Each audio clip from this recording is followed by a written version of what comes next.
Guys, welcome to Bible Breakdown. We're doing Isaiah chapter 3.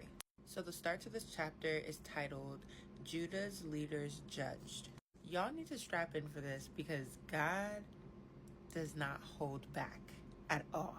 And it's funny because in the last chapter, it's not funny, but in the last chapter, it's talking about how he didn't do them how he did Sodom and Gomorrah, but he's still doing them bad. And it will all make sense as to why he's doing it this way. So stay tuned. Like I stated before, God is not holding back at all. From verses 1 to 7, it's talking about the different shortages that the people of Jerusalem and Judah are experiencing. So there's shortages in food, in water, and in contempt leaders. Verses 1 to 3 is just like the list, the broad list, like your supply of water, your supply of bread, everything gone. Your warriors gone, judges gone, prophets gone. But when you go down to verses 4 to 7, that's when God is being real specific.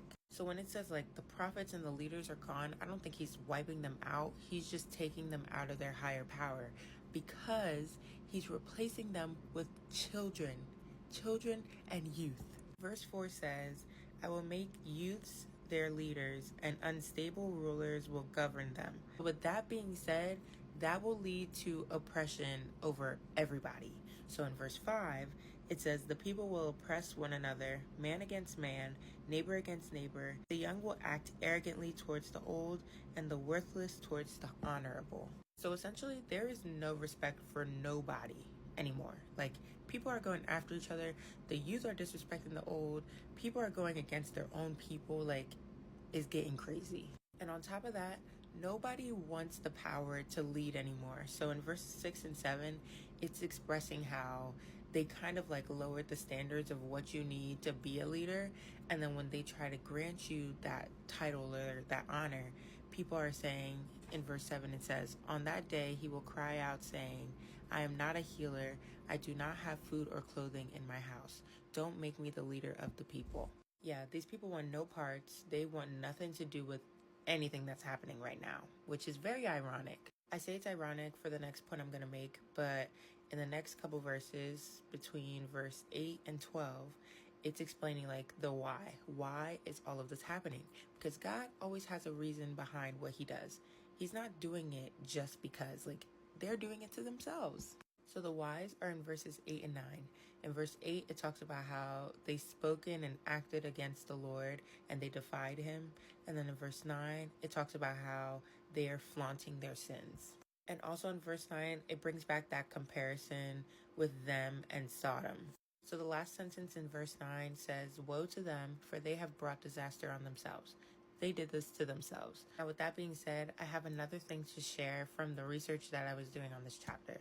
So from the source that I was using, it said, God did not have to do anything unique or special to bring this judgment. All he had to do was leave them alone and allow them to bring evil upon themselves. So essentially that's saying all God had to do was remove himself from the situation, and it just brought chaos. Imagine a life without God. This is a glimpse of what could happen if you don't live with God, if God just removed himself from your life.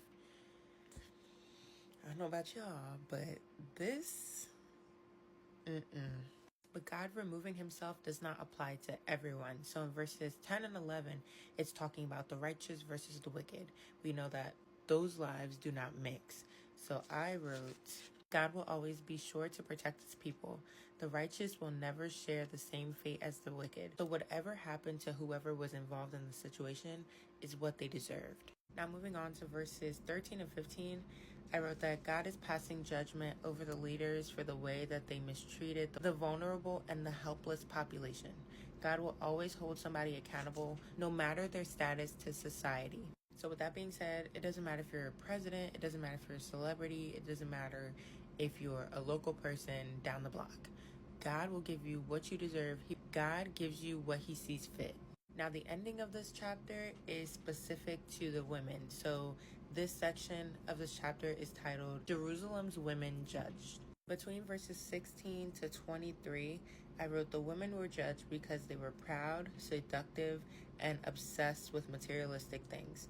So God stripped them from what they had and left them humiliated. When I tell you God left them humiliated, like if you read from verses 18 to 26, it's just talking about how God took everything.